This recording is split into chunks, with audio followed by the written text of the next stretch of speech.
The 12 Labors of Hercules.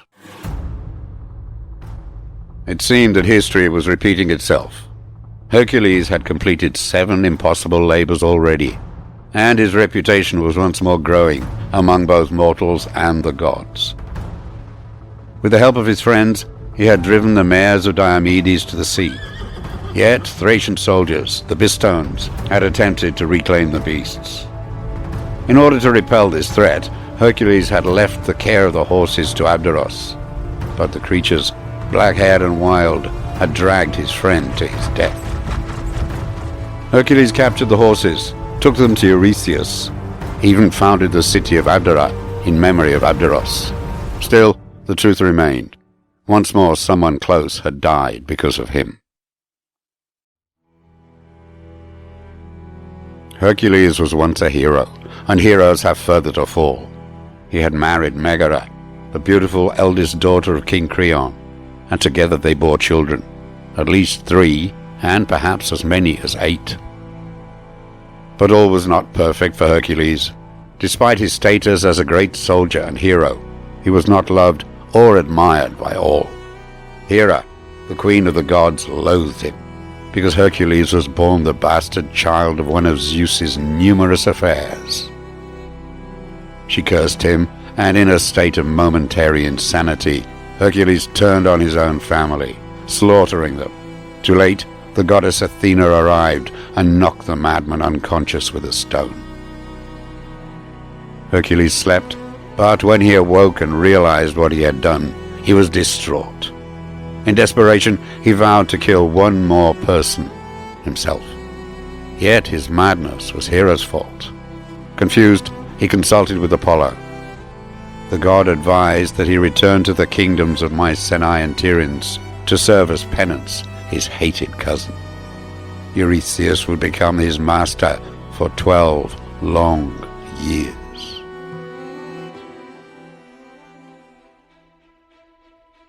Eurystheus presented Hercules with 10 tasks to undertake, each designed to humiliate, or better still, kill him. Firstly, he was sent to destroy the Nemean lion and return with the creature's skin. The fearsome beast was immune to attack from weapons. Only a human hand could harm it. Hercules tracked down the lion and fired an arrow into its rippling flanks. It simply bounced off. But Hercules knew he was paying a penance for killing his children, and if he died in the process, it was no more than he deserved. He rushed into the lion's den and, evading the slashing claws and tearing teeth, managed to climb onto the beast's back, grabbing it around the neck. Squeezing tight, he held on until the lion's bucking and twisting weakened. Its head ceased to thrash, and slowly the light of life left its eyes. Still, though, the task was incomplete. Hercules must return to Eurystheus with the creature's hide. But not even the sharpest sword could pierce that toughened skin. Hercules was a resourceful man. Grasping the lion's enormous paw, he ripped at a claw and tore the sickle from its bloodied bed. He sliced it into the creature's back and removed the hardening hide. Shocked that he had completed the task, Eurystheus sent Hercules off once more. "Kill the Nemean Hydra," he instructed. Hercules lured the 9-headed monster from its lair by launching a burning arrow into the writhing beast. As it emerged to destroy its tormentor, Hercules slashed at its heads. But as one fell to the ground, so 2 more sprouted in its place. Hercules was not alone in the task. His nephew Iolaus had accompanied him, and together they triumphed. While fang-crammed heads swung at him, Hercules continued to slash away. As they fell, one by one, Iolaus stepped in with a burning brand, cauterizing the bleeding stumps to stop them growing anew. In this way, the Nemean Hydra was destroyed. Eurystheus was furious when he heard the news, as was the goddess Hera. More subtlety was needed to humiliate Hercules. His third task would require intelligence and strategy, not just raw power. He should capture the golden hind of Cyrenaia.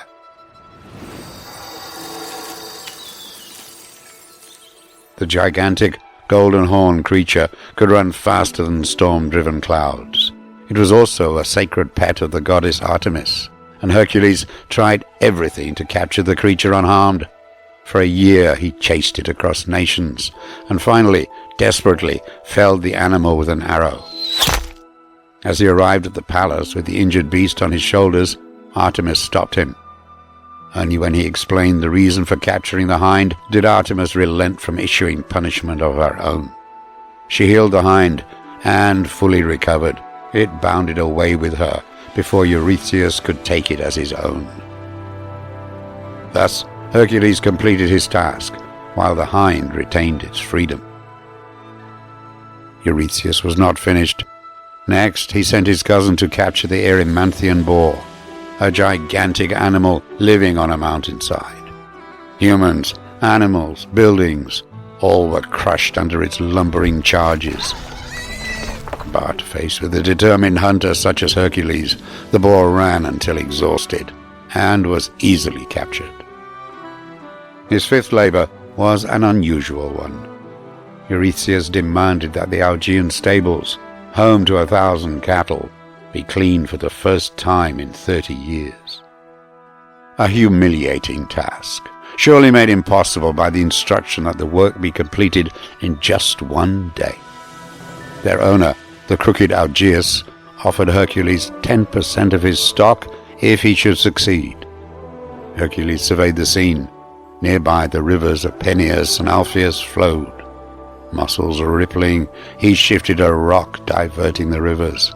They rushed through the stables, bleaching them clean. Hercules waited for his reward, but Augeas reneged on his promise. Hercules was not a man to be short-changed, and exacted swift revenge, before passing the stables to Augeas' son. Although Eurystheus was failing to humiliate Hercules, his kingdom was being relieved of many problems. Next were the Stymphalian birds. These terrible bronze-beaked creatures ate flesh, flew on metallic feathers, and spread poisonous dung. It seemed as though defeating them would finally deter Hercules. Numerous, deadly, and able to fly, he could not destroy them. But the gods were smiling on him. Athena offered a crotola, a loud clapper with which he could disorientate the birds. Scaling a mountain, Hercules sounded the crotola. Terrified, the creatures flew in disarray, allowing him to pick them off with his slingshot and bow. The destruction of another deadly creature was to be his seventh labor. The Cretan bull, father of the Minotaur, was passing through Crete, destroying everything in its path. But as powerful as the beast might be, its journey through the Mediterranean island helped Hercules. Minos, the king of Crete, assisted him, and together they were able to creep up on the bull and capture it. After seizing the mares of Diomedes, Eurystheus had just 2 tasks left with which to humiliate, perhaps even destroy his cousin. This time, he believed he could set a task that no man, not even one as great as Hercules, could perform: obtaining the belt of the mighty Amazonian queen, Hippolyte. Once more Eurystheus underestimated his servant. Hippolyte recognized heroism in others. Admiring Hercules' skills, she offered the belt as a gift. But then came a twist. Hera had disguised herself as an Amazon, and seeing Hercules succeed in his task, spread the rumor that he intended to kidnap Hippolyte. The Amazons were fooled, and set about attacking Hercules and his friends. In the unfortunate battle that followed, Hippolyte was killed. Just one labor remained, the toughest to date. On the island of Erythea resided Geryon, son of Titans, descendant of the Gorgon Medusa. The fearsome beast possessed 3 heads and 6 legs. Hercules' task was to capture Geryon's cattle. He landed on the island and faced immediate attack from Geryon's servant and his slathering 2-headed hound. Hercules had no choice but to kill his assailants, and when news of this reached Geryon, he set about hunting down Hercules himself. but even the creature's massive size was no match for Hercules' arrows. As the monster died, Hercules rounded up his cattle, no small task in itself, and returned to Greece. He had succeeded. He had completed the 10 labors set for him, but still Eurystheus was not satisfied. "You had the help of your nephew to kill the Lemnian Hydra," he sneered. "And it was not you who cleaned the Augean stables, but the flow of the rivers." Hercules nodded. The claims were exaggerations of the truth, but his tasks were steps towards his own rehabilitation. The world was becoming a more peaceful place, and the people of the kingdom were starting to see the fruits of his labors. Hercules was on the path to redemption. Humbly, he offered to complete 2 additional challenges, the toughest yet. Eurystheus coveted that which he could not have, including golden apples which grew in the garden of Hesperides. Hercules must travel there and steal them, evading nymphs, the daughters of Atlas, and the 100-headed dragon which guarded the orchard. Hercules had no clue to where the garden lay. Eventually, he found himself at Mount Caucasus and discovered Prometheus, who had given fire to mankind. As punishment for this, the gods had chained him to a rock and tortured him by having an eagle tear at his liver. After the bird left, his liver would grow back, and the agony endured once more the next day. Hercules freed Prometheus, and in return the old man told him how he could get the apples. Find Atlas, relieve him from carrying the earth on his shoulders, and the god would collect the fruit. A good plan, until Atlas refused to take back the weight of the world. But Hercules was shrewd. "Carry the world for a moment?" he asked, "while I put on pads to protect my shoulders." Once Atlas took hold of the burden once more, Hercules collected the apples and delivered them to Eurystheus. The final labor of Hercules was the most dangerous of all.